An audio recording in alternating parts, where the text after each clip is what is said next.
Le silence dans la vallée de la Loire n'est pas seulement une absence de bruit, c'est une matière. Il s'accroche aux pierres, il s'infiltre dans les tentures, il dort au fond des couloirs comme une eau froide.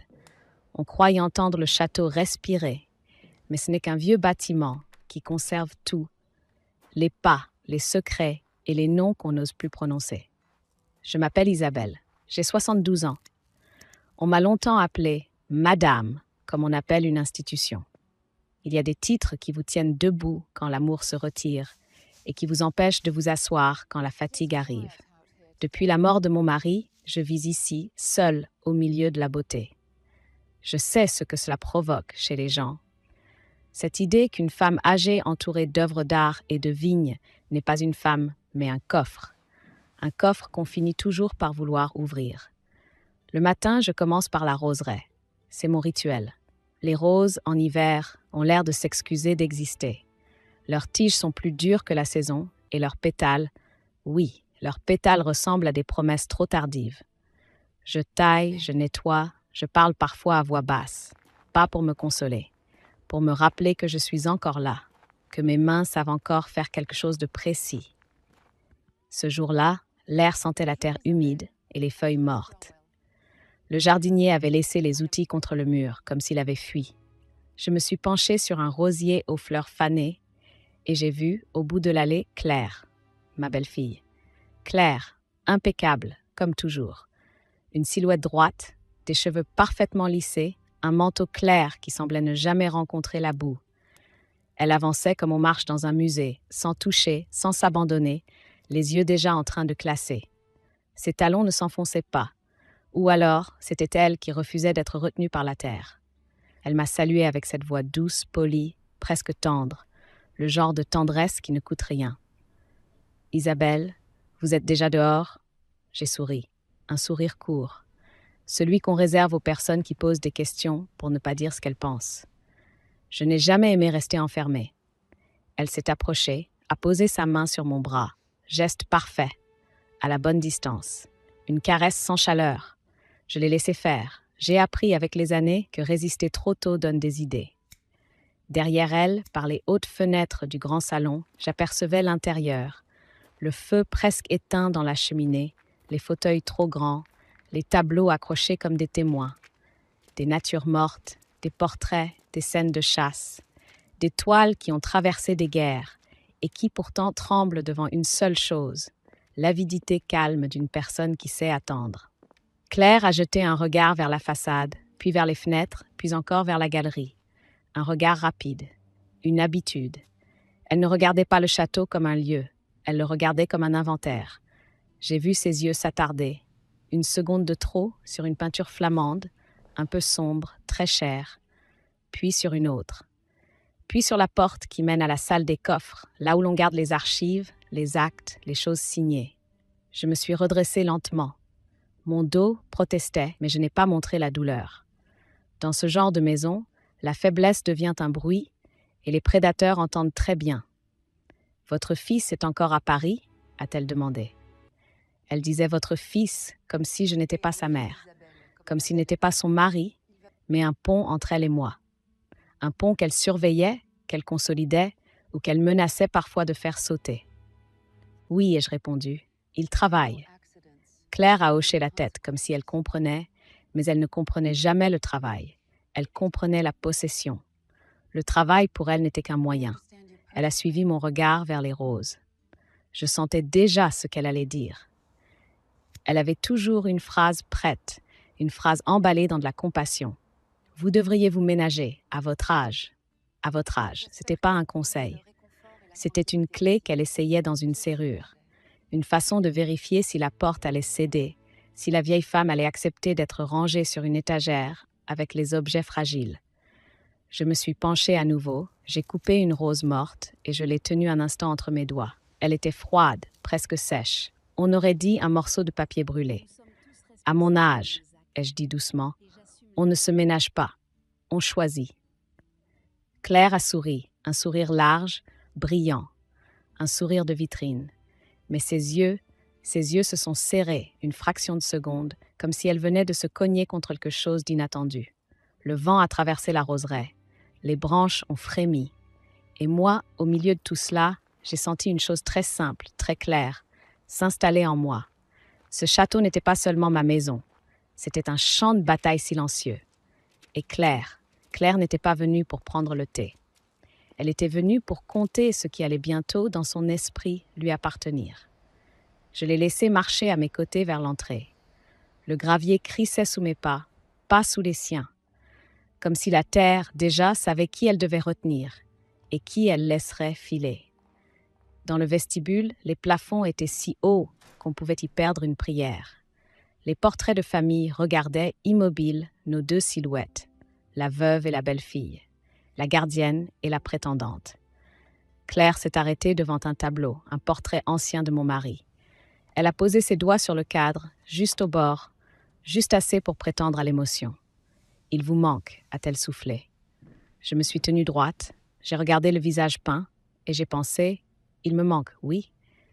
Mais ce qui me manque encore plus, c'est l'illusion que les gens viennent ici par amour. » Alors j'ai répondu d'une voix lente, posée, avec ce rythme qui laisse tomber les mots comme des pierres dans l'eau. « Il me manque. Et c'est précisément pour ça que je fais attention à ce que je laisse derrière moi. » Claire a retiré sa main du cadre, très doucement, comme si le bois l'avait brûlé. Et dans ce silence-là, j'ai su que la partie venait de commencer. Le thé était déjà prêt quand Julien est entré. Pas le grand service de porcelaine qu'on sort pour impressionner, non. Une théière simple, blanche, posée sur un plateau d'argent qui portait encore la mémoire des réceptions d'autrefois. 2 tasses. 3, en vérité, car j'avais demandé qu'on en ajoute une, sans expliquer pourquoi. Dans un château, il suffit d'un geste pour changer l'air d'une pièce. Claire était assise près de la fenêtre, droite comme un jugement. Elle avait retiré ses gants, soigneusement alignés sur la coudoir, comme si elle voulait prouver qu'elle ne laissait aucune trace. Elle regardait dehors, mais je savais qu'elle me voyait dans la vitre, derrière elle, comme on surveille un coffre qu'on ne peut pas encore ouvrir. Je me suis avancée dans le salon à pas lents. J'ai senti la chaleur du feu, faible, timide, et la froideur plus vaste des murs. Puis, la porte s'est ouverte. Julien. Il n'avait pas l'arrogance des jeunes loups de Paris. Il n'avait pas non plus l'humilité des garçons qui demandent la permission d'exister. Il portait un manteau sombre un peu usé, une écharpe nouée sans soin, et dans ses cheveux il y avait ce désordre léger des gens qui vivent plus dehors que dedans. Ses yeux, eux, étaient étonnamment calmes, d'un calme qui ne supplie pas. Il m'a salué comme on salue une personne, pas un rang, Madame Isabelle. Sa voix était douce, mais posée. Il y avait une précision dans sa façon de prononcer mon nom, comme s'il le pesait, comme s'il connaissait déjà derrière ces 2 syllabes le poids du domaine, des tableaux, des caves, des actes. Claire s'est levée avec une grâce immédiate. Elle a tendu la main, sourire parfait. « Claire, a-t-elle dit, la femme de votre ami. » Le mot « ami » est tombé comme un objet glissant. Elle l'a dit avec ce petit rire poli, celui qui laisse entendre qu'on ne croit pas ce qu'on prononce. Julien a serré sa main, pas trop longtemps, pas trop fort, juste ce qu'il faut pour ne pas entrer dans son jeu. Enchanté. Il a posé son regard sur les murs, sur les boiseries, sur les toiles. Pas un regard de voleur, plutôt celui d'un artiste dans une galerie, mais avec une inquiétude presque intime, comme si ses œuvres l'avaient déjà blessé un jour. Je l'ai invité à s'asseoir. Il a pris place en face de Claire. L'espace entre eux s'est rempli d'une tension invisible, comme un fil. Je me suis servi du thé.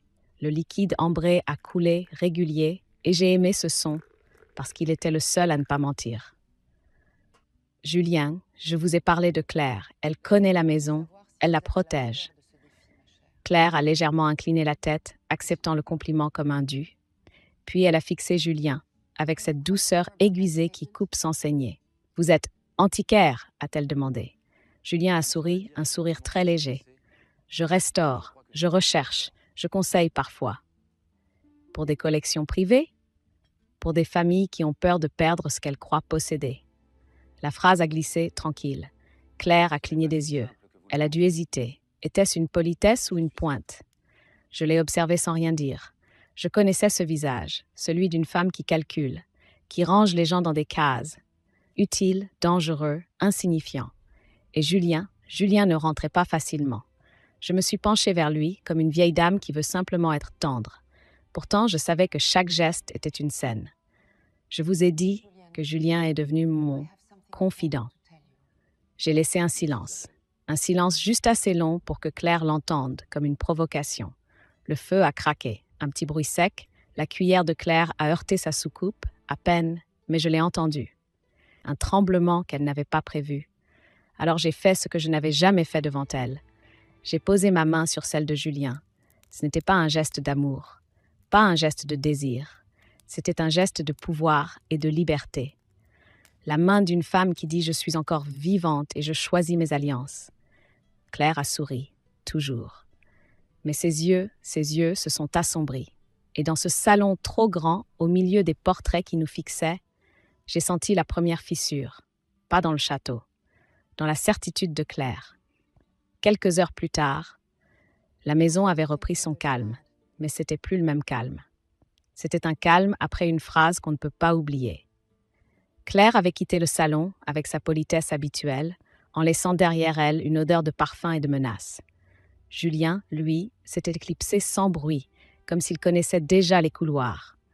Je l'avais regardé disparaître, et j'avais pensé « il marche ici comme quelqu'un qui revient ». Je me suis retirée dans mon bureau. C'est la pièce la plus intime du château, celle où l'on ne reçoit pas, celle où l'on décide. Les boiseries y sont plus sombres, le tapis avale les pas, et sur le grand secrétaire, il y a toujours un désordre maîtrisé. Lettres, dossiers, inventaires, actes notariés. Toute une vie réduite à du papier. La lampe posait un cercle de lumière sur le cuir du sous-main. Autour, l'ombre. J'aime cette frontière. Elle me rappelle que le monde est rarement tout blanc ou tout noir, et que les gens, surtout, préfèrent se cacher dans le gris. Je me suis assise lentement. Mes genoux se plaignaient, mais je les ai ignorés. J'ai ouvert un dossier que j'avais préparé la veille. Pas par peur, par lucidité. Et là, au milieu des documents, j'ai laissé traîner ce que Claire ne pouvait pas ne pas voir. Un projet de contrat, une ébauche, à peine. 3 pages. Mais des pages qui, dans l'esprit d'une femme comme elle, valent plus qu'une confession. Je l'ai posé bien à plat, comme une lettre oubliée. Puis j'ai ajouté à côté un stylo ancien, un beau stylo. Ce genre de détail qui donne l'illusion que tout est déjà décidé. La porte a grincé très légèrement derrière moi. Je n'ai pas levé la tête tout de suite. J'ai pris mon temps. Je savais que Claire était là, même avant de sentir son parfum. Elle avait cette manière d'entrer sans frapper, comme si le château déjà lui appartenait. « Vous travaillez tard », a-t-elle dit doucement. « Je travaille quand j'en ai envie. » Elle s'est approchée. J'ai entendu le froissement de son manteau. Puis, le silence. Un silence différent, plus tendu, celui des yeux qui lisent. Je l'ai laissé découvrir le document. Je l'ai laissé prendre l'hameçon avec cette élégance de femme sûre d'elle, qui croit que la prudence se résume à ne pas montrer l'avidité. Elle a lu. Je ne voyais pas son visage, mais je sentais son corps se raidir, comme si une lame invisible venait de toucher sa peau. Le texte était simple, froid. Une clause parmi d'autres, mais écrite pour frapper. En cas de mariage, Julien serait nommé gestionnaire des vignes et des œuvres d'art. Le cœur du domaine, le cœur du coffre. Claire a expiré un souffle court, presque inaudible. Puis elle a repris sa voix, cette voix qui sait se maquiller en inquiétude. « Isabelle, vous êtes sérieuse ?» Je me suis tournée vers elle, lentement, comme si je sortais d'une pensée profonde. J'ai fait semblant de chercher de quoi elle parlait. À propos de quoi? Son sourire s'est figé. Elle a posé sa main sur le bord du bureau, près du contrat, mais sans y toucher, comme si elle craignait que l'encre se colle à ses doigts et la trahisse. « Ce papier », a-t-elle murmuré, « cette idée. » J'ai baissé les yeux, enfin, vers le contrat, comme si je le redécouvrais. Oh, ça, j'ai laissé un petit silence, un silence qui oblige l'autre à combler le vide avec sa peur. Ce n'est qu'un brouillon. Un brouillon, a-t-elle répété, en serrant un peu les dents. Je me suis appuyée contre le dossier de ma chaise et j'ai regardé Claire avec une douceur presque maternelle. Cette douceur qui, chez moi, est devenue une arme. Vous savez, quand on arrive à mon âge, on cesse de faire des brouillons pour les autres. On commence à écrire pour soi. Elle a tenté de rire. Vous ne pouvez pas confier tout ça à un homme que vous connaissez depuis quelques jours. Je ne confie pas, ai-je répondu. Je choisis.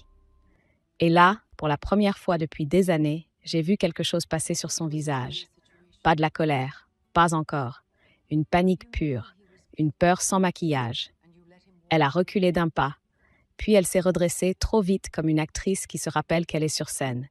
Je veux seulement vous protéger. Je l'ai regardée droit dans les yeux. Non, Claire, ai-je dit doucement. Vous voulez vous protéger de moi. Elle a blêmi. Elle a murmuré une excuse, quelque chose d'inutile, puis elle est sortie. Quand la porte s'est refermée, j'ai posé ma main sur le contrat. Le papier ne tremblait pas. Mais je savais. Dans les couloirs, Claire, elle, commençait déjà à se tromper. Et une femme qui a peur finit toujours par laisser des traces. Le lendemain, le château semblait identique, et pourtant tout avait changé. Les domestiques parlaient moins. Le jardinier évitait le grand escalier. Même les rideaux, dans les couloirs, paraissaient plus lourds. On aurait dit que les murs avaient compris qu'un animal inquiet tournait en rond à l'intérieur. Je n'ai rien demandé. Je n'ai rien surveillé ouvertement. Je me suis contentée d'être Isabelle, la vieille dame tranquille, la veuve immobile au milieu de ses tableaux.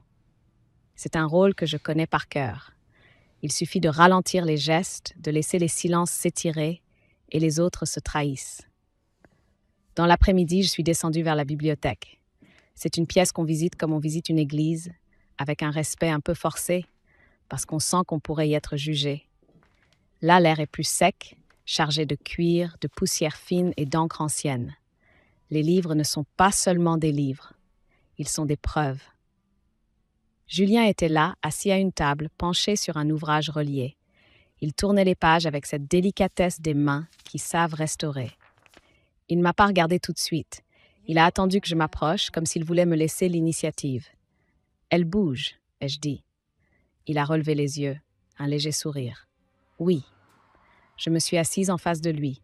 Entre nous, il y avait un grand livre ouvert, des gravures d'objets anciens, une scène presque paisible. Si l'on oubliait le fil invisible qui se tendait dans le château. « Elle vous suit », ai-je ajouté à voix basse. Julien a hoché la tête, sans surprise. « Depuis ce matin. » Je n'ai pas demandé comment il le savait. J'ai appris à force de vivre avec des gens qui possèdent des secrets qu'il ne faut jamais exiger les détails trop tôt. Les détails viennent quand ils doivent venir. Nous sommes restés silencieux un moment. Les horloges, ici, font un bruit qui ressemble à un jugement lent. Puis, il a refermé le livre. « Elle est entrée dans ma chambre », a-t-il dit, simplement. Je n'ai pas sursauté.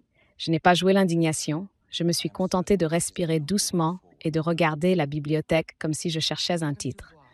Comment ? Une femme qui se croit légitime n'a jamais besoin de clé, a-t-il répondu. Cette phrase, elle avait le goût du vrai. Claire ne se voit pas comme une voleuse. Elle se voit comme une héritière en retard, comme une propriétaire temporairement empêchée. Julien s'est levé. Il m'a fait signe de le suivre. Nous avons traversé un couloir étroit, puis un escalier de service. Il marchait sans bruit. Moi, je faisais attention à mon souffle, à mes genoux, à la dignité que je devais garder.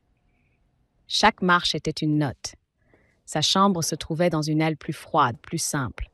Pas de luxe ostentatoire. Une commode ancienne, un lit étroit, un bureau sans décoration. Cela ressemblait presque à une chambre d'internat, sauf que tout était impeccablement rangé. Elle a fouillé ici, a-t-il dit. Je l'ai vu tout de suite, pas parce que les tiroirs étaient ouverts, Claire s'est refermée, mais parce que certains objets, pour être mis en place, demandent une connaissance intime. Une photo avait été posée légèrement de travers, une chemise pliée autrement, la poussière sur un rebord portait une trace de doigt. Julien a pris une enveloppe sur le bureau. Il l'a ouverte devant moi. À l'intérieur, une lettre, du papier crème, une écriture appliquée, presque trop belle. Des phrases pleines de larmes et de promesses, des mots brûlants, des « mon amour », des « je n'ai jamais connu ça ». Je l'ai lu sans expression. Puis j'ai relevé la tête. « Elle va y croire », ai-je murmuré. « Elle y croit déjà », a-t-il répondu. Il a sorti une seconde lettre, puis une troisième, toutes pareilles. Toutes un peu différentes, comme si l'on avait construit une illusion avec soin. Un roman laissé à portée de main pour une femme qui cherche la preuve de ma faiblesse. Je me suis assise sur le bord du lit. J'ai senti soudain le froid du matelas à travers mon manteau. Elle pense que je suis aveuglée. Julien s'est accroupi près de la commode, a ouvert un tiroir et en a sorti un petit appareil, un enregistreur, minuscule. Il l'a posé dans sa paume comme un insecte mort. « Ça », a-t-il dit sans colère, « elle voulait entendre ce que je dis quand je suis seule. » J'ai fermé les yeux une seconde, non pas de fatigue, mais parce que j'ai senti la tristesse profonde de cette mécanique. Tout ce qu'elle sait faire, c'est prendre. Même la solitude des autres, elle veut la posséder. Quand j'ai rouvert les yeux, Julien me regardait avec une attention étrange, pas de pitié, plutôt une forme de respect silencieux. « Vous aviez raison », a-t-il dit. « Elle laisse des traces. » Je me suis levée, lentement, j'ai remis la lettre dans l'enveloppe, j'ai replacé la photo bien droite. Puis j'ai murmuré, comme une vieille femme qui parle au château, alors qu'elle continue. Et dans le couloir, en regagnant la bibliothèque, j'ai senti quelque chose de nouveau. Pas la peur, une attente, la sensation que la chasse avait commencé et que pour une fois, ce n'était pas moi la proie. Quelques jours plus tard, Claire avait changé de peau. Elle était toujours souriante, toujours parfaite, mais son perfectionnisme avait pris une odeur de fièvre. Elle parlait plus vite. Elle faisait semblant de s'intéresser à mes roses, à mes repas, à ma santé, tout en guettant les portes, les pas, les horaires de Julien. Une femme calme peut être dangereuse. Une femme pressée l'est davantage, parce qu'elle commet des gestes inutiles, des gestes qui trahissent. Je la laissais faire. J'étais là dans le château comme une ombre polie. Je prenais mon café au même endroit. Je regardais les mêmes tableaux. Je posais les mêmes questions au jardinier. Et, à l'intérieur, je gardais cette ligne droite, cette patience dure que mon mari appelait le sang des pierres. Julien, lui, n'avait pas besoin de jouer. Il travaillait, il marchait, il disparaissait. Parfois, je le croisais près des caves, une lampe à la main, ou dans la galerie, devant une toile, comme s'il parlait à la peinture. Il avait ce talent rare, être visible sans se livrer. Ce matin-là, le ciel était bas, gris, et la pluie dessinait des ruisseaux sur les vitres. Je me trouvais dans l'orangerie, un endroit où la lumière est toujours un peu triste, filtrée par les feuilles. Je regardais une plante malade quand j'ai entendu des pas rapides, pas ceux des domestiques, pas les miens, des pas qui cherchent. Claire est apparue, et j'ai su à son visage qu'elle s'était décidée. « Isabelle », a-t-elle dit, comme si elle venait me sauver d'un incendie. « Je dois vous parler de Julien. » Je n'ai pas levé les sourcils. Je n'ai pas répondu tout de suite. J'ai continué à nettoyer une feuille, doucement, pour lui montrer que je ne courais pas. « De Julien ?» Elle a inspiré, puis elle a fait ce que font les gens quand ils veulent paraître généreux. Elle a pris un ton de confidence. « Il vous raconte ce que vous voulez entendre. Il joue, je le vois, il vous isole, il vous monte contre nous. »« Nous », ai-je répété doucement, « vous et mon fils. » Elle a hoché la tête, trop vite. « Je ne dis pas ça pour moi, je dis ça pour vous.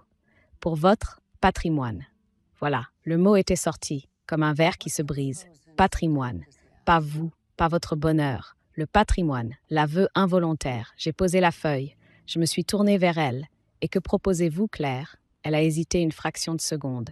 Puis elle a sorti son arme, l'argent, celui qu'elle croit universel. « Je peux régler ça », a-t-elle murmuré, discrètement. Elle a ouvert son sac, un sac de cuir impeccable. Elle en a sorti une enveloppe épaisse, gonflée, lourde. Je n'ai pas eu besoin de la toucher pour savoir. Billets, du liquide, une somme choisie pour faire croire qu'elle n'a pas peur. « Il suffit qu'il parte », a-t-elle dit en posant l'enveloppe sur une table en fer forgé parmi les pots. « Qu'il renonce, et on n'en parle plus. » Je l'ai regardé. J'ai senti une fatigue ancienne, celle qu'on éprouve devant les gens qui ne comprennent rien à la dignité. Puis j'ai demandé d'une voix calme « Et s'il refuse ?» Claire a souri, un sourire trop blanc. Alors, il faudra lui rappeler qu'il n'est pas intouchable. Elle s'est rapprochée. Sa voix est devenue plus basse, plus intime, presque sensuelle. Elle a joué une carte qu'elle a toujours crue invincible, son corps, son pouvoir de séduire. Vous savez, les hommes comme lui, ils se laissent facilement distraire. Et j'ai compris. Elle n'était pas venue seulement avec de l'argent. Elle était venue avec un plan, avec une scène, avec l'idée qu'un enregistrement, une vidéo, une accusation peuvent tuer une réputation plus vite qu'un procès. Je n'ai pas bougé. Mais derrière mon calme, une vieille colère s'est réveillée. Une colère sans cri, une colère de reine. Claire a repris l'enveloppe, l'a glissée dans son sac, comme si ce n'était qu'un début. « Laissez-moi m'en occuper », a-t-elle soufflé. Je l'ai laissé partir. Ses talons ont claqué dans le couloir comme des battements de cœur trop forts. Quand elle a disparu, j'ai regardé la table vide. Puis j'ai murmuré, seule, dans l'odeur des agrumes. Elle croit qu'elle chasse. Elle ne sait pas encore qu'elle entre dans une pièce où tout est déjà filmé. Le soir est tombé plus tôt, comme si le ciel avait voulu écourter la journée. Dans le château, la lumière des lampes dessinait des îlots jaunes sur les murs, et le reste appartenait à l'ombre. Le feu crépitait dans le grand salon, mais ce crépitement n'avait rien de joyeux. C'était un bruit de veille, un bruit de garde. Julien m'avait proposé de monter un peu de bois. J'avais accepté, pas parce que j'en avais besoin, parce que je voulais ce tête-à-tête. Une respiration au milieu de la mécanique, une parenthèse où l'on peut parler sans jouer. Nous nous sommes assis près de l'âtre, lui sur un fauteuil bas, moi dans celui que mon mari aimait, celui qui craque légèrement quand on s'y installe comme un vieux témoin. Entre nous, une table avec 2 verres, pas de champagne, un simple vin blanc du domaine, pâle, presque timide. La flamme y mettait des reflets d'ambre. Dehors, la pluie frappait les vitres. Dedans, il y avait cette chaleur lente qui fait remonter les souvenirs malgré soi. Julien a regardé le feu un long moment avant de parler. J'ai respecté son silence. Les silences, chez lui, ne sont pas des vides. Ce sont des portes. « Elle vous a proposé de l'argent », a-t-il dit enfin sans me regarder. J'ai hoché la tête. Et plus que ça, il a esquissé un sourire bref, sans joie. Oui, il n'a pas demandé de détails. Il savait déjà, ou plutôt, il avait prévu. Je l'ai observé dans la lumière tremblante. Son visage paraissait plus jeune, presque fragile. Et pourtant, il y avait quelque chose de vieux en lui. Une lassitude qu'on ne trouve pas à 30 ans. « Vous n'êtes pas venu ici par hasard ?» ai-je dit doucement. Il a tourné la tête vers moi. Ses yeux ont accroché la flamme, puis mon visage. Il n'a pas nié, il a simplement respiré comme quelqu'un qui s'apprête à retirer un pansement. « Je suis né pas loin d'ici », a-t-il murmuré, dans un village où personne ne vient, sauf pour acheter du vin. Le feu a craqué. Une braise s'est écroulée. Ma mère travaillait dans des maisons, des châteaux, a-t-il continué. Pas ici, ailleurs. Elle faisait les chambres, les rideaux, les escaliers. Elle nettoyait les traces des autres et elle rentrait le soir avec l'odeur de leur richesse sur les mains. Je l'ai écoutée. Je n'ai pas interrompu. Je sentais que chaque mot lui coûtait. Un jour, a-t-il dit, elle m'a emmenée avec elle. Elle n'avait personne pour me garder. J'avais 8 ans peut-être. Je me suis assis dans une cuisine, derrière une porte, et j'ai entendu des gens rire. Il a marqué une pause. Sa mâchoire s'est tendue. Il parlait d'elle, de son accent, de ses chaussures. Il disait qu'elle ne comprendrait jamais qu'elle était faite pour servir. Et l'un d'eux a dit qu'une femme comme elle devait être heureuse qu'on la laisse entrer dans la maison. Il a baissé les yeux. Ses doigts jouaient avec le bord du verre sans le boire. Ce soir-là, elle a pleuré en silence. Elle ne voulait pas que je voie. Mais j'ai vu et j'ai compris quelque chose, très tôt. Je me suis penchée légèrement. Quoi ? Il a levé les yeux vers moi. Dans son regard, il n'y avait pas de haine spectaculaire. Il y avait une décision ancienne, que les belles maisons avalent les gens, a-t-il dit. Qu'elles gardent les objets et jettent les vies, et que ceux qui possèdent finissent par croire qu'ils méritent tout, même l'humiliation des autres. Je suis restée immobile. Je pensais à mes propres fêtes autrefois, aux invités, aux rires, aux phrases qu'on laisse tomber sans imaginer qu'un enfant les ramasse et les garde pour toujours. Alors vous êtes devenu ce que vous êtes, ai-je soufflé. Il a hoché la tête. J'ai appris les œuvres, les signatures, les certificats, les ventes. J'ai appris comment on vole sans casser une vitre, comment on fait disparaître une toile avec un simple papier. Il a bu une gorgée, puis il a posé son verre très doucement. « Je ne suis pas votre amant », a-t-il dit, comme s'il voulait briser la caricature avant qu'elle ne nous brûle. « Je ne suis même pas votre ami, pas au sens tendre. Je suis quelqu'un qui veut que certaines personnes, pour une fois, se regardent en face. » Je l'ai regardé longtemps. Le feu dessinait des ombres sur ses joues. « Et moi ?» ai-je demandé. « Qu'est-ce que je suis dans votre histoire? Une occasion ?» Julien a secoué la tête. « Vous êtes une femme qui a compris. et qui n'a pas envie de mourir en donnant tout à ceux qui la traitent déjà comme un meuble. Il a dit ça sans flatterie, sans théâtre, comme un constat. J'ai senti alors une étrange douceur, pas la douceur d'un romantisme, une douceur plus rare, celle de 2 générations qui se reconnaissent sans se mentir. Je me suis tournée vers le feu et j'ai murmuré comme à moi-même. Dans ce château, Julien, on a beaucoup possédé. Il est temps, peut-être, d'apprendre à se libérer. Et, derrière les vitres battues de pluie, la nuit a continué de tomber. Mais je n'ai pas eu peur. Le surlendemain, l'air du château avait une nervosité nouvelle, comme si quelqu'un avait ouvert une fenêtre sur une odeur de fuite. Je l'ai senti dès le matin, pas dans les mots, dans les détails. Une porte refermée trop vite, un pas qui s'arrête quand on arrive, un silence qui n'était plus un repos, mais une cachette. Claire n'était pas au petit déjeuner. On m'a dit qu'elle était sortie tôt. Dans cette maison, on sort tôt quand on a décidé de faire quelque chose qu'on ne doit pas raconter. Je suis montée dans la galerie des tableaux. Les grandes toiles y dorment, alignées comme des juges. La lumière, à travers les vitres hautes, tombait en bandes pâles sur les cadres dorés. Je marche toujours là lentement, parce que ces œuvres me rappellent que tout finit par être signé. Tout, même la trahison. Vers midi, mon fils a appelé. Sa voix était celle d'un homme fatigué qui veut croire qu'il contrôle encore sa vie. « Maman, Claire s'occupe de quelques formalités pour le domaine. Rien d'important. » Rien d'important. C'est exactement ce qu'on dit quand on ne veut pas savoir. Je n'ai pas insisté. Je lui ai parlé de la pluie, d'une nouvelle coupe dans la roseraie, d'une bouteille qu'on devrait ouvrir un jour. Des choses légères, pour qu'il reste léger. Il n'a pas besoin d'une mère qui le secoue. Il a besoin aujourd'hui d'une mère qui observe. Après l'appel, je suis restée immobile, le téléphone encore dans la main. Puis j'ai levé les yeux vers le grand portrait de mon mari, accroché près de l'escalier. Il me regardait avec son air d'homme sûr de lui, et j'ai pensé, tu vois, même ton fils ne sait plus distinguer l'amour de l'administration. En fin d'après-midi, Julien est venu me trouver dans mon bureau. Il n'a pas frappé fort, il n'a pas souri, il avait ce visage calme qui annonce les tempêtes. Elle a bougé, a-t-il dit. Je n'ai pas demandé qui.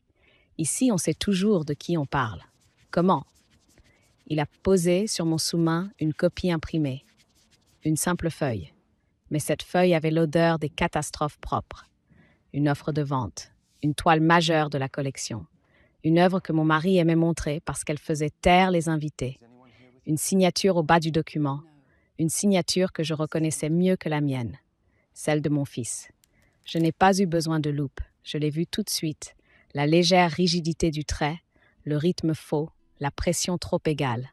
Un faux poli. Un faux fait par quelqu'un qui s'est entraîné devant un miroir avec une patience sans âme. Mon ventre s'est serré, non pas de surprise, mais de honte. La honte qu'une famille puisse devenir cela. Une épouse qui vole avec le nom de son mari. Un mari qui ne regarde plus ce qu'on lui fait signer.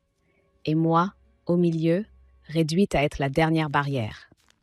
Elle a utilisé une procuration, ai-je demandé. Julien a secoué la tête. Non, elle n'a pas de procuration valable. Elle a fabriqué. Le mot est tombé lourdement. Fabriqué. Comme on fabrique une histoire, comme on fabrique un alibi. Je me suis levée lentement. Le bois du bureau a grincé comme un vieux genou. J'ai marché jusqu'à la fenêtre. Dehors, les vignes s'étendaient, immobiles, avec cette dignité des choses enracinées. Et j'ai senti une colère froide, presque pure. Elle veut liquider avant que, ai-je commencé. Avant que vous ne signiez quoi que ce soit, a terminé Julien. Je me suis tournée vers lui. Et l'acheteur? Il a sorti une seconde feuille. Un nom de société, une adresse à Paris, une structure propre, discrète, un écran bien habillé. Le genre de société qui achète sans poser de questions, parce qu'elle est faite pour ça. Je n'ai rien dit tout de suite. J'ai seulement regardé Julien. Son regard n'a pas bougé. « C'est vous », ai-je murmuré. Il a hoché la tête. Un petit mouvement, sans triomphe. Une société écran. Oui, elle croit vendre et fuir. Elle ne fait que déposer la preuve dans nos mains. Je me suis rassise. Mon cœur battait lentement, mais fort. La pièce semblait plus petite, comme si les murs se rapprochaient pour entendre. « Et maintenant ?» ai-je demandé, d'une voix que je voulais stable. Julien s'est penché légèrement, comme on parle à quelqu'un qui tient encore debout par orgueil. « Maintenant, elle va vouloir l'argent. Vite. en liquide, si possible. Et elle va commettre l'erreur suivante. Je l'ai regardée. Je savais quelle erreur, toujours la même. Quand on croit avoir réussi, on se met à courir. Le feu dans la cheminée a soupiré. Et dans ce souffle, j'ai compris que Claire venait de dépasser la ligne.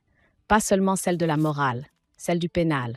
Et ce soir-là, pour la première fois, je n'ai pas pensé à la sauver. J'ai pensé à la laisser tomber, exactement là où elle avait choisi de se tenir. La veille du mariage, le château s'est habillé comme pour un mensonge. On avait ciré les parquets jusqu'à les rendre presque dangereux. Les fleurs avaient été disposées dans des vases trop hauts, comme si l'on voulait cacher quelque chose derrière les tiges. Les domestiques circulaient avec cette discrétion nerveuse, des gens qui sentent qu'une maison se prépare à avaler un scandale. Claire avait tout organisé. Le menu, la table, les bougies, même la musique, un quatuor discret dans la petite salle à manger, là où les murs sont plus proches et où l'on s'entend respirer. Elle avait choisi l'élégance comme on choisit un camouflage. Moi, je n'avais rien demandé. J'avais seulement dit oui une fois, d'une voix calme. Oui à un dîner, oui à une soirée, oui à la mise en scène. Parce que parfois, pour attraper quelqu'un, il faut lui laisser croire qu'il a déjà gagné. Quand je suis entrée, Claire s'est tournée vers moi avec un sourire lumineux, presque filial. Elle portait une robe couleur ivoire, sans excès, juste assez pour suggérer la pureté, le genre de pureté qui coûte cher. « Isabelle, vous êtes magnifique », a-t-elle dit. Je portais du noir, un noir simple, le noir des femmes qui ont cessé de séduire et qui ont commencé à choisir. « Merci », ai-je répondu. Julien était là aussi. Costume sombre, cravate sobre, visage impassible. Il avait l'air d'un homme qu'on a invité pour faire joli. Et pourtant, je sentais dans sa présence une tension retenue, comme une corde bien tendue, prête à chanter.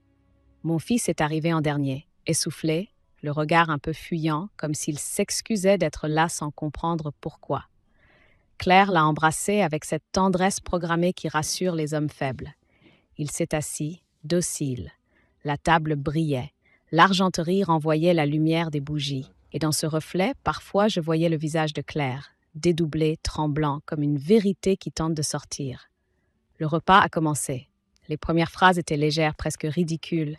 La météo, les travaux sur la route, le vin de la dernière vendange. Claire riait trop. Mon fils riait par politesse. Julien parlait peu. Et moi, j'écoutais les silences. On entendait par moments le frottement des fourchettes contre la porcelaine, ce petit bruit sec, si intime, si cruel quand on sait qu'une personne, à la table, a un sac prêt pour fuir. Claire a levé son verre. « À Isabelle », a-t-elle dit, la voix vibrante. « À son bonheur, et à cette nouvelle page qui s'ouvre. Nouvelle page. » Elle prononçait ces mots comme on tourne déjà la page sur moi, comme si j'étais un chapitre qui devait se terminer proprement. Je l'ai regardée. Ses yeux étaient brillants. Trop brillant, le regard d'une femme qui pense à un chiffre, pas à un bonheur. « Merci, Claire », et je dis doucement. J'ai bu une petite gorgée, le vin était rond, ambré, tranquille, et j'ai pensé, le goût de la richesse est le même que le goût de la solitude. Il réchauffe la bouche, mais il laisse le cœur froid. Au dessert, Claire a posé sa main sur mon poignet, geste affectueux, public. Elle voulait que tout le monde voie. Elle voulait se fabriquer une photo mentale. La belle-fille loyale, la famille réunie, la bénédiction obtenue. « Vous êtes prête pour demain » a-t-elle soufflé. J'ai relevé les yeux vers elle. « Je suis prête depuis longtemps » ai-je répondu. Elle a souri, soulagée. Elle a interprété ma phrase à sa façon. C'est ça sa force et sa faiblesse. Elle entend seulement ce qui l'arrange. À ce moment-là, son sac était posé près de sa chaise. Un sac plus lourd que d'habitude. Elle l'a déplacé, d'un geste trop rapide, comme si elle avait peur qu'on le touche. Et j'ai compris que l'argent de la vente, l'argent qu'elle croyait obtenir, occupait déjà son esprit comme une fuite programmée. Julien a croisé mon regard. Un échange bref, un accord muet.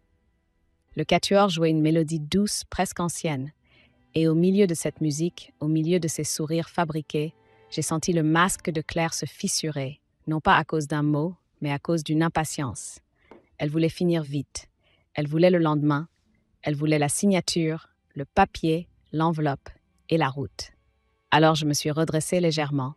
J'ai posé ma serviette avec lenteur. J'ai regardé mon fils, puis Claire, puis Julien. et j'ai laissé tomber dans l'air lourd de la salle une phrase simple, comme une lame posée sur la table. Demain, ai-je dit, nous offrirons un cadeau, un vrai. Claire a ri, ravie. Mon fils a souri, perdu. Julien n'a pas bougé. Moi, je sentais déjà la fin approcher. Pas la fin de ma solitude, la fin de son illusion. Le lendemain, le ciel était clair, presque indécent. Un soleil d'hiver glissait sur les vitres du château, illuminant les dorures, les cadres, les miroirs. Comme si la maison voulait paraître innocente. Dans l'air, il y avait une odeur de cire fraîche et de fleurs coupées. La beauté, ici, avait toujours su maquiller la violence.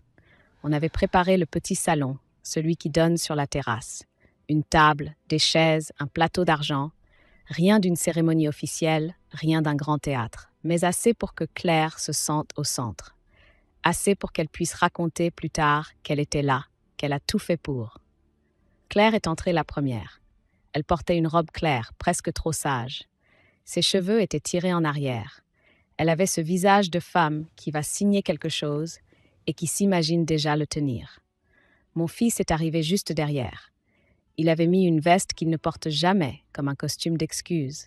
Son regard cherchait le mien, puis le fuyait. Il avait l'air d'un homme qui espère que tout va se régler sans qu'il doive choisir un camp. Julien était déjà là, debout près de l'écran installé contre le mur. Un écran discret, un petit projecteur. Rien de spectaculaire. Et pourtant, dès que je l'ai vu, j'ai senti mon cœur battre plus lentement, comme si mon corps comprenait qu'il fallait être stable. Claire a souri. « Alors, c'est aujourd'hui, a-t-elle dit, comme à une enfant qui attend son cadeau. » Je me suis assise, j'ai posé mes mains sur mes genoux. J'ai pris mon temps. Une femme âgée a ce privilège. Le monde doit attendre son rythme. « Oui, ai-je répondu, c'est aujourd'hui. » Elle a jeté un coup d'œil vers la porte. Le notaire n'est pas encore arrivé. Elle attendait un cachet, un tampon, le bruit officiel qui transforme un désir en possession. Je l'ai regardé et j'ai senti une douceur glacée monter en moi. Il ne viendra pas. Le sourire de Claire a vacillé. Une seconde. Comment ça? Il ne viendra pas? J'ai incliné légèrement la tête. Je ne signerai rien. Pas aujourd'hui, pas demain, pas avec ce scénario-là. Mon fils a sursauté. Maman, Claire a posé sa main sur son bras, geste d'apaisement. Mais je l'ai vu, cette crispation dans sa mâchoire, ce calcul qui s'emballe. « Isabelle, a-t-elle dit doucement, vous êtes fatiguée. On peut reporter. » Reporter. Elle disait ça comme on dit, ne gâchons pas. Je me suis tournée vers Julien. « Montrez-lui le cadeau, » ai-je dit. Claire a ri, nerveuse. « Quel cadeau ?» Julien n'a pas répondu. Il a appuyé sur un bouton. La pièce s'est assombrie, l'écran s'est allumé. Au début, c'était presque banal. Une image de couloir. Une silhouette, claire, reconnaissable à sa démarche, à sa manière de tenir son sac. Elle avançait vers l'aile froide du château, puis une porte, puis sa main sur une poignée. Claire a cessé de respirer. Je l'ai entendu. Ce petit bruit, quand l'air se bloque. Sur l'écran, on la voyait entrer dans la chambre de Julien, fouiller, ouvrir les tiroirs. Son visage n'était plus celui d'une belle fille, c'était celui d'une voleuse concentrée. Mon fils a pâli. « Claire, qu'est-ce que… » Elle a voulu parler. Elle n'a pas réussi. Sa bouche s'est ouverte, puis refermée, comme un poisson hors de l'eau. Julien a changé de fichier. Une seconde vidéo. L'orangerie. La table en fer forgé. Claire qui pose l'enveloppe de billets. Claire qui murmure, qui se penche, qui propose. Et puis, ce moment où son regard devient dur, où elle parle de le rappeler qu'il n'est pas intouchable. Cette fois, elle a tenté de se lever. « Arrêtez !» Julien a levé la main, calmement. « Vous allez vouloir partir, a-t-il dit, comme d'habitude, mais il manque encore quelque chose. » Une troisième image a surgi, un document scanné, la fausse signature, le faux acte de vente, les échanges de mails, les dates, les montants, et puis, en gros plan, la signature de mon fils, maladroite, copiée. Mon fils s'est effondré sur la chaise. Il a mis sa main sur son visage, pas pour se cacher, pour ne pas se voir. Claire, elle, tremblait. Pas d'émotion, de rage, d'humiliation. « C'est un piège », a-t-elle craché. « Vous m'avez piégé. » Je l'ai regardé, longtemps, et je me suis entendu parler d'une voix lente, sans auteur, comme on lit une sentence intime. « Non, Claire, vous vous êtes piégée toute seule. Moi, j'ai simplement arrêté de fermer les yeux. » Elle a tourné la tête vers mon fils, cherchant un soutien. Il n'a pas bougé. Il était trop tard pour lui demander d'être un homme. Alors Claire a compris, vraiment compris. Ce jeune homme qu'elle croyait acheté, l'avait filmé. Le château qu'elle croyait conquérir l'avait enregistré. Et la vieille femme qu'elle croyait usée venait de lui retirer en 1 minute tout ce qui lui restait, son masque. Après, le château n'a pas explosé. Il n'y a pas eu de cris qui font trembler les vitres, pas de vaisselle jetée, pas de course dans l'escalier. La vraie chute, souvent, ne fait pas de bruit. Elle laisse juste un vide. Et ce vide, dans une grande maison, résonne plus fort qu'un scandale. Claire est partie le jour même. Elle n'a pas claqué la porte, elle n'a pas menacé. Elle a ramassé son sac, comme une femme qui se réveille trop tard d'un rêve, et elle a traversé le vestibule sans regarder les portraits. Sur le seuil, elle s'est retournée 1 seconde. Son visage n'exprimait plus la colère. Il exprimait autre chose, une froideur nue, comme si elle avait décidé que désormais le monde entier lui devait une revanche. Je l'ai laissée sortir. Je n'ai pas cherché à la retenir. À mon âge, on comprend que retenir quelqu'un, c'est lui donner une place, et Claire n'en aurait plus. Mon fils est resté dans le petit salon, immobile, le regard perdu sur le parquet ciré. Il avait l'air d'un enfant dans un costume trop grand, un enfant qui découvre que sa vie d'adulte reposait sur des papiers qu'il n'a jamais lus. « Maman », a-t-il soufflé, je ne savais pas. Je l'ai regardé. J'ai vu dans ses traits mon mari. Et j'ai senti cette douleur particulière, celle qu'on éprouve quand l'amour pour son enfant se mélange à la déception. Un goût amer, plus durable que la colère. « Tu savais assez pour ne pas poser de questions », ai-je répondu doucement. Il a baissé la tête. Ses épaules se sont mises à trembler. Il pleurait sans bruit, comme un homme qui n'a jamais appris à pleurer autrement. Julien, lui, attendait près de la fenêtre. Il n'avait pas l'air victorieux. Il avait l'air d'un homme qui a terminé une tâche et qui se demande ce que ça change vraiment dans le monde. Je me suis levée et j'ai marché vers lui. Chaque pas dans ce salon me rappelait mon âge. Et pourtant, je n'ai pas ralenti. Pas cette fois. « Vous avez ce que vous vouliez », ai-je dit. Il a hoché la tête. « Je crois. » Je lui ai tendu une enveloppe. Pas de billets froissés. Un chèque. Une somme honnête, lourde, presque indécente. Non comme un prix, mais comme une reconnaissance. Il l'a regardé sans avidité. Puis il l'a glissé dans sa poche, simplement. « Ce n'est pas l'argent », a-t-il murmuré. « C'est l'idée qu'elle ne pourra plus dire qu'elle a gagné sans preuve. » J'ai senti un frisson. Pas de froid, de lucidité. « Vous allez partir », ai-je dit. Il a souri, très légèrement. « Oui, les maisons comme celle-ci, elles gardent les souvenirs. Elles ne gardent pas les hommes comme moi. » Je l'ai accompagné jusqu'à l'entrée. Dehors, l'air était net. Les vignes, au loin, semblaient alignées comme des soldats. La voiture de Julien attendait, discrète. Il a ouvert la portière, puis il s'est arrêté, comme s'il hésitait à me laisser là. « Isabelle, » a-t-il dit, « vous n'êtes pas seule. » J'ai regardé le château, j'ai regardé les fenêtres, j'ai regardé la roseraie où les fleurs mortes tenaient encore debout. « Si, » ai-je répondu calmement, « je le suis, mais je préfère la solitude à la possession. » Il a acquiescé, puis il est monté dans sa voiture. Le moteur a ronronné et le véhicule a glissé sur le gravier, s'éloignant lentement, comme on quitte un lieu qu'on respecte, mais qu'on refuse d'habiter.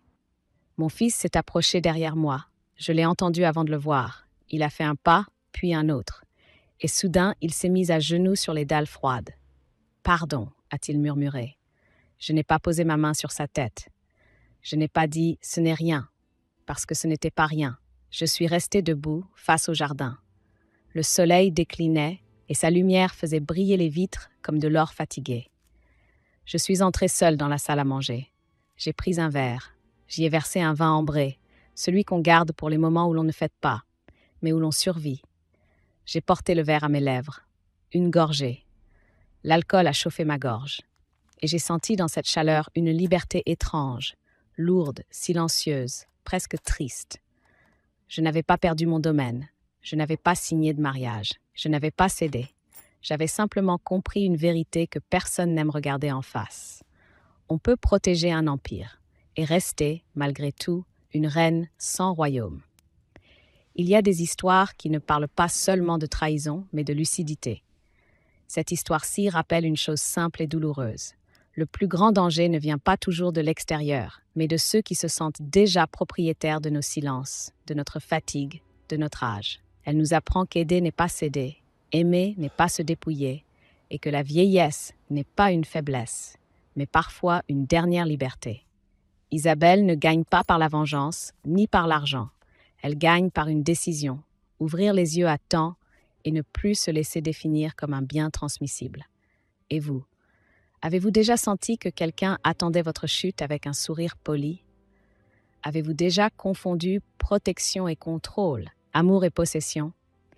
Jusqu'où faut-il aller pour se défendre sans se perdre soi-même? Et surtout, que seriez-vous prêt à sacrifier pour rester libre, même au prix de la solitude?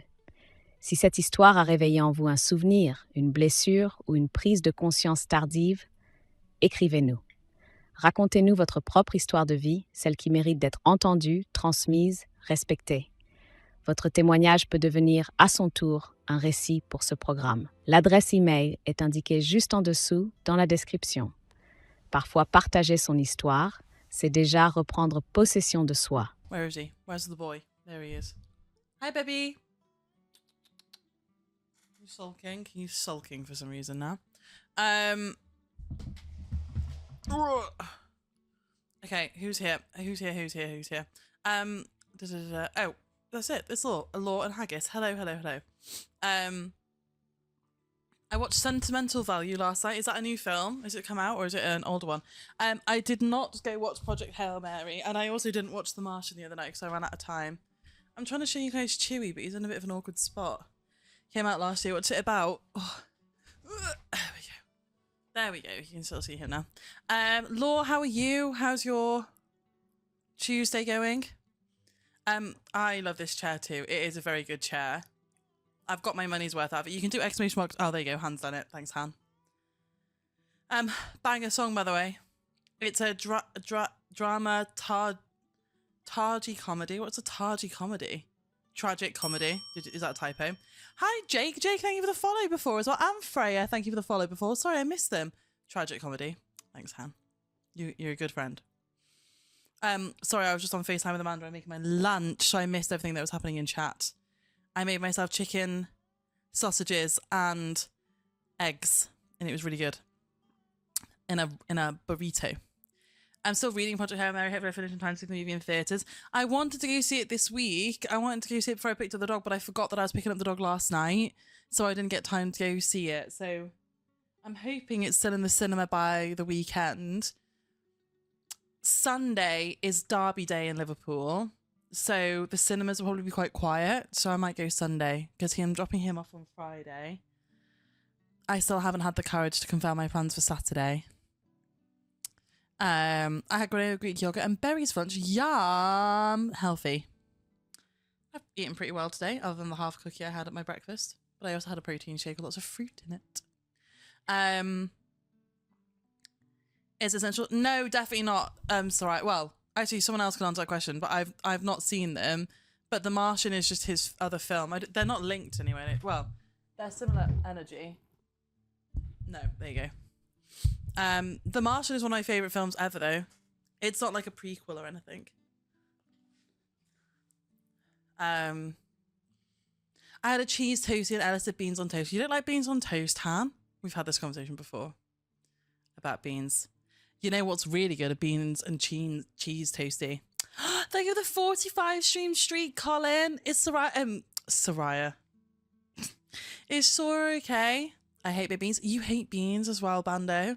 Yeah, Han, I don't get it. Beans disgust you. A little bit of brown sauce. Yum. Beans and cheese. I am okay, thank you. Good. Are you going to go see it, Soraya? We're waiting. Bless.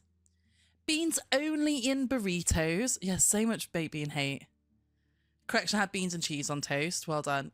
In a toasty would have been better, though. Kidney beans are better. And tomato soup is better sauce. Sorry? Kidney beans in tomato soup. I'd like to hear great things. Me too. I would really like to go to it. Should we go see it together? I'll come down to London. Cheese and beans on chips. They're all just beans. That sounds great. I like cheesy chips. I like cheesy beans. I like chips and beans, so I can't see why I wouldn't put them all together. We get all the snacks. we can. Tomato soup equals good, kidney beans equals good, beans equals bad. But that's just... Oh my god, look at that face. Look at the face. Oh, Chewy. What? Oh, guys, he's having such a hard day being fed treats, and I refuse to believe that is what baked beans are, no? The tomato sauce with beans is just a watered down tomato soup. I used to have cheese and beans on chips for lunch every day at college. It was unreal. Very nutritional. Although I guess there's fruit. Oh, my stomach hurts. I have such fear about food poisoning after my last bout of food poisoning. It's watered down. Yeah. Hang on, I just need to